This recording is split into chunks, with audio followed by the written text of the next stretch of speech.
nabalita ito sa DWAR. Sabi dito, nakatakda magsampa ng kasong kriminal at administratibo ang Independent Commission for Infrastructure, ICI, laban sa ilang miyembro ng Kamara na tinaguriang contractors, kabilang si dating Ako Bicol Representative Saldico. Alam niyo mga kababayan ito. Okay, ganito. Okay. Ngayon, may bago na naman pong kaso itong si Saldico. So ngayon, pag ito na isampa, ibig sabihin nito, ano na to? 2 counts na. Kasi meron na siyang una, di ba, sa Mindoro. Ito 2 counts na to. So ganun po, tumatakbo ngayon yung ano natin, yung ICI. So ibig sabihin nito mga kababayan, ganito. Kasi may mga iba din po kasi na nagtatanong, na, Takero, bakit si Saldico lang? Bakit wala pa si Cheese? Wala pa si Joel? So ang nangyari pala dito mga kababayan, no, base po sa mga nakita natin, ang pag-file pala ng kaso, depende po sa incident nga ng flood control. So for example, na nangyari nga po yung flood control sa Mindoro, lahat po ng mga conspirator doon, lahat ng mga kasabot doon, isang kaso yan. And then, pag meron na naman pong kaso ng anomalya ng flood control, isang batch na naman po yan. So hindi pwedeng sabog-sabog. Oo. So ngayon, ganyan na po kabilis ang ICI ngayon kasi ang dami na pong congressman nito. So ibig sabihin, ilang flood control na ang naimbestigahan nila dito. At syempre, no, bawat congressman po na yan mga kababayan, may conspirator po yan. O, di ba? For example, si Saldico, di ba noong nakaraan, may kaso si Saldico. 17 po ata yung kasama niya dun sa isang arrest warrant. Dito po, sa panibagong kaso na to, another batch na naman po yan. Malamang meron na naman ulit na 17 o 15 no, na kasama sa aarestuhin. So, ganoon din po ito. Itong si Edwin Guardiola. At ang malapit, itong si Tikalon na to, no? Putang na. Uswag Ilonggo. Kababayan ko pa. Uswag pa, no? Ang daming nakuhang boto nitong uswag na to. Tandaan nyo, ha? Kaya ano yan, eh? Kay defensor na ano? Yung defensor ng governor ng Iloilo? O yung isang nominee nila, o si James Ang Jr., kakasuhan din pala. So may insertion din pala sa Iloilo, ibig sabihin. Grabe, no? Pusong Pinoy Party List, Jerny Nisay, ito pa. May mga congressman na pong posibleng kasuhan. So, posibleng, kailan ba to? Baka 2 weeks? Baka 2 weeks na lang, baka may arrest warrant na naman tayo. So, ang ibig sabihin nito, may arrestuin na naman po tayo. No, ewan ko lang kung sila Cheese, kung kailan papapasok yun, medyo ako medyo natanggalan ako ng konti kay Cheese, pero ako naniniwala naman po ako na si Cheese mo ma-arresto din po yan. So, sa ngayon, yan tayo magpo-focus. Yan. Alam nyo mga kababayan, alam nyo, ang anong iniisip ko dito, kung madadagdagan pa nga po ito, no, kung madadagdagan pa nga itong mga congressman po na to, na makakasuhan, alam nyo, may isa ako naisip eh. Baka gumanti itong mga to. No? Tandaan po natin mga congressman yung mga yan. Ang gulo ng ginawa ni Banat Boy dito sa ang guluhan ako eh. Yan ha.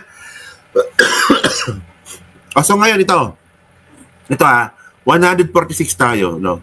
146 tayo. Okay. For example, ito merong mga 30 na congressman nakakasuhan. Sabihin na nga natin 30. Siyempre, pag sila po nakasuhan, makukulong sila. Wala po silang bail kasi non-bailable.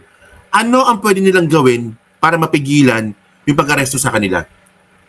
Kung kayo yung congressman, for example, kayo yung congressman, nakasama kayo sa mga nakasuhan, non-bailable case, ano yung pwede nyo gawin para mapigilan ito? Actually, may paraan to. Mayroong paraan yan para mapigilan yan. So, especially mga congressman kayo. At kung grupo kayo, makakabuo kayo ng isang block. Ng isang, excuse me, ng isang block. Parang Duterte block. Di ba? Parang ganun. Di ba? So alam nyo, ano pwedeng gawin dito mga kababayan ng mga congressman na to? ito naisip ko lang kasi kapag desperado po talaga kayo, gagawa na po kayo ng paraan, wag lang kayong makulong. Puta, nakakayain, congressman kayo, makukulong kayo, di ba? So tandaan nyo, na sila po, mga congressman yung mga yan, pwede sila mag-file ng impeachment kay PBBM. Wag lang matuloy yung pagkaso sa kanila. Pwede sila makipag-alyansa sa mga Duterte. Actually, pwede yun hindi natin, kayo chismis yan. Hindi po Ginagawa na po sa Senado to Tingnan nyo sa Senado mga kababayan, kung sino yung mga sangkot sa flood control project, wala pa naman kasing kaso nakadikit na po sila kay Sara. Di naman sila pwede makapag-file ng impeachment kasi nga senador sila. Magsisimula po yung impeachment sa lower house. Kung 30 sila.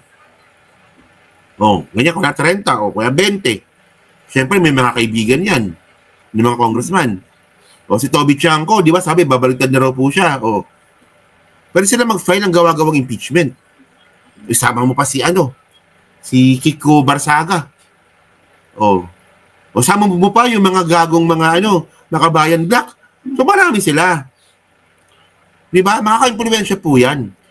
Wag mapigilan lang po talaga yung pagpapakulong sa kanila. Kasi tandaan natin mga kababayan, kayo ba naniniwala ba kayo na pag si Sara po naging presidente ng Pilipinas, itutuloy niya to? Di ba? Di sa tingin niyo ba? For example, si Sara, nagtagumpay si Sara na tanggalin si PBBM sa presidente. Sa tingin niyo ba, itutuloy niya pa to? Puta, baka mamaya maging bayani pa si Saldico. Di ba? Kasi tandaan niyo, mga congressman tong mga to Di ba? Kahit sino pong congressman may karapatan mag-file ng impeachment complaint. So, syempre, mga kababayan, kung sila po yung mga congressman, mga mayayaman yan, mga yan, mga commitback na po yan sa sa flood control, hindi pa basta-basta yan, nalaban talaga yung mga yan. Sipin mo yan. Agustina Pancho, makukulong ka. Nag-iisa kang babae doon, makukulong ka. So ngayon, actually mga kababayan, hindi lang yan yung ginawa ni PBBM, meron pa dito. Ito yung binabanggit niya po kanina. Nag-report na naman po siya, So, ito yung sabi niya. Sige. Ito po ay isa pang report na aking ginagawa upang malaman ng taong bayan kung ano na ang nangyayari tungkol sa mga flood control na kaso na naging iskandalo. At paano kung ano ang mga ating nagawa upang mapanagot ang mga may kagagawan nito. Kaya nais kong i-report na ang ombudsman nagpormal nang naghain ng kaso laban kina Saldico at iba pang 17 individual batay sa mga ebidensyang iniakyat ng ICI at saka ng DPWH. Hindi po ito haka-haka. Hindi po ito kwento. Parang lumata itong video na kuha ko. Parang lumata ito na. Itong message niya, Rochelle, ako naman yun, wala yan. Safe sa akin yan. Kung naman sinabi mo. Ito po ay tunay na ebidensya. At ito po, para hindi ko na babasahin, pero makikita naman ninyo sa phone ninyo, ito yung listahan ng... So ngayon mga kababayan, nagkamali ako ng video. So bukod nga dito sa sa sinabi nga po ni PBBM, may update po kanina. So pati rin po pala AMLAC ngayon activated na. So lahat nga po ng mga sinasabing pera galing sa flood control na nakapasok po sa mga bangko ng mga congressman po na to, naka-freeze na rin. Di ba? So, ayun mga pabayan, So, abangan natin to. Actually, magiging magiging isa ito sa mga legasiya ni Presidente Bongbong Marcos. Pag natapos mo yung termino niya.